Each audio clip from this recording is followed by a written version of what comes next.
안녕 알로아들, 관리하는 남자 아우라 M입니다.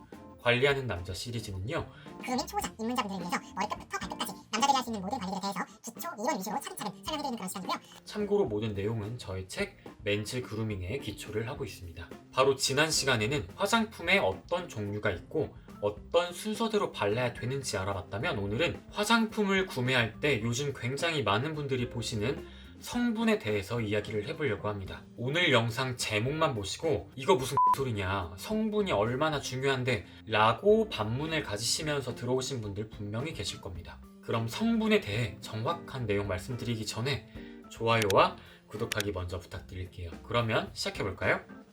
비싼 백화점 브랜드 화장품과 동일한 성분을 사용했다 라고 마케팅하는 저렴한 로드샵 화장품 브랜드들부터 저희는 피부에 좋지 않은 20가지 성분을 넣지 않았습니다 라고 강조하는 브랜드들이 많아지면서 화장품 성분을 중요시하는 소비자들도 굉장히 많아졌고요. 안 좋은 성분 한두 가지만 있어도 이건 나쁜 화장품이야 라고 단정 짓는 경우가 굉장히 많아졌습니다. 여기서 흔히 안 좋은 성분이라고 말하는 건 대한화장품학회에 등록된 2만여 개가 넘는 화장품 성분들 중에 향료, 페녹시에탄올, 파라벤 이런 고위험군 성분을 뜻합니다. 결론부터 말씀드리면 저는 화장품 살 때 성분 크게 보지 않습니다. 그 이유가 뭐냐? 안 좋은 성분들 빼고 안전한 성분들로만 만들었다고 광고하는 제품을 내가 사서 썼는데 내 피부가 뒤집어졌다. 그러면 걔는 저한테는 착한 제품이 아닌 거죠. 반대로 유의 성분, 주의 성분 몇 가지가 들었는데 내 피부랑 너무 잘 맞아서 내 피부가 드라마틱하게 좋아지는 걸 느꼈다. 그러면 그 제품은 저한테는 좋은 제품일 수 있습니다. 흔히 알려져 있는 유의 성분, 주의 성분 이런 아이들의 이유를 살펴보면 이 성분들을 장기적으로 흡수를 시키면 내분비계를 어떻게 교란시켜서 호르몬이 어떻게 되고 암을 유발할 수 있다 라고 이야기를 하거든요. 그럼 여기서 제가 질문을 하나 드릴게요. 혹시 잔류농약이 무서워서 집안에서 텃밭을 가꾸면서 내가 먹는 모든 채소와 과일들을 직접 키우시나요? 혹은 발암물질이 무서워서 숯불 철판에 고기 구워 먹는 고깃집에 전혀 안 가시나요? 그렇다면 인정합니다. 하지만 대부분 바르는 화장품 성분을 눈에 불켜고 하나하나 따져가면서 먹는 음식은 크게 신경 안 쓰시는 분들이 많더라고요. 원래 피부라는 건 무언가 흡수하는 기관이 아닙니다. 처음 태어날 때부터 노폐물이나 땀들을 배출하기 위해 만들어진 기관이기 때문에 그 경로를 통해서 무언가를 발랐다. 그게 표피, 경피 뚫고 진피까지 들어가서 뭔가 혈액이나 내 몸 깊숙이 들어간다. 가능성이 아예 없는 건 아니지만 정말 어렵습니다. 오히려 직접 섭취하는 게 더 위험함에도 불구하고 고깃집 가면 불판에 세제 찌꺼기 남아있겠죠. 수치로 고기 구워서 조금이라도 타면 발암물질 생길 거고, 쌈 싸 먹으면 잔류농약 먹을 거고, 근데 그건 다 드시잖아요.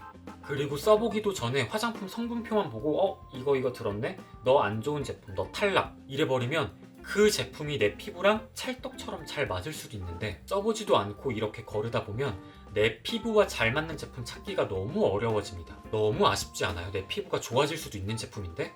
즉, 너무 성분만 보고 써보기도 전에 단정 짓는 건 개인적으로 추천하지 않는다라는 이야기입니다. 실제로 향료는 대부분 성분 분석하는 앱이나 사이트에서 빨간색 불이 들어와 있습니다. 항상. 그래서 향료만 들어가면 무조건 거르시는 분들이 계신데, 요즘은 알러젠 프리 향료라고 해서 향료들 중에서도 알러지 반응을 일으키지 않는 향료들이 꽤 많이 나와 있습니다. 하지만 성분표에는 알러젠 프리 향료라고 써 있는 게 아니고 단순히 향료라고만 써져 있기 때문에 향료 들었네? 믿고 걸러야지 이러면서 걸러지는 경우가 너무나 많아요. 실제로 화장품 성분을 진짜 맹신하시는 분들이 정말 즐겨 사용하는 앱이 바로 화해라는 화장품 성분 분석 어플이잖아요. 저도 깔아놓고 자주 들어가 보는 즐겨 쓰는 앱이고 정말 좋은 앱인데, 그 어플리케이션 블로그에도 이렇게 써져 있습니다. 빨간색이 보인다고 이건 사지 말아야겠다 이렇게 사용하고 계시다면 단언컨대 화해를 50%밖에 사용하지 못하고 계신 겁니다. 파란색이라도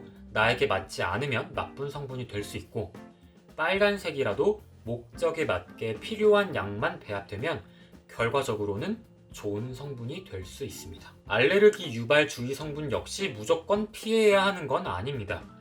화장품 알레르기 유발 주의 성분은 알레르기 반응이 일어나는 사람만 피해야 하는 성분으로, 알레르기 반응이 없는 사람은 해당 성분이 함유된 제품을 사용해도 무방합니다 라고 써져 있습니다. 그리고 흔히 주의 성분 혹은 위험 성분이라고 말하는 성분들도 법적으로는 화장품에 넣게 허가가 되어 있는 식약처에서 안정성을 인정한 성분들이거든요. 이 성분 오래 바르면 피부 암 걸린데 이런 성분들은 애초에 식약처에서 화장품에 넣을 수 없게 금지를 시켜놓습니다. 우리가 마트에서 많이 사다 먹는 조리식품에도 100% 방부제나 보존제가 들어가죠. 물론 방부제, 보존제 내가 숟가락으로 퍼가지고 먹으면 당연히 죽겠죠. 안 좋습니다. 다만 식약처에서 법으로 식품에 특정 함량 이하로 넣으면 안전하다라고 인정을 했기 때문에 우리가 구매하는 식품들에 그렇게 첨가가 돼서 나오는 겁니다. 우리가 그런 조리식품, 냉동식품 많이 먹는다고 해서 방부제를 엄청 많이 먹었으니까 100% 죽을 거야 라고 생각을 하고 그걸 안 먹지 않잖아요. 물론 성분을 아예 보지 말라라는 이야기는 아닙니다. 난 A라는 특정 성분이 들어간 화장품만 쓰면 100이면 100 무조건 피부가 뒤집어지더라. 그런 분들은 그 성분이 들어간 제품 당연히 걸러야겠죠. 그리고 또 피부 타입별로 건성에게는 너무나 좋은 성분인데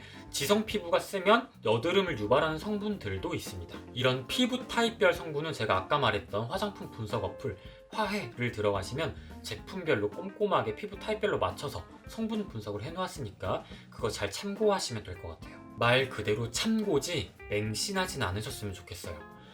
이 성분은 지성 피부에게 자극적일 수 있습니다 라고 명시가 되어 있어도 그 지성 피부 1000명이면 1000명에게 다 자극이 되는 건 또 아니거든요. 그 성분이 또 잘 맞는 지성 피부이신 분들도 분명히 계십니다.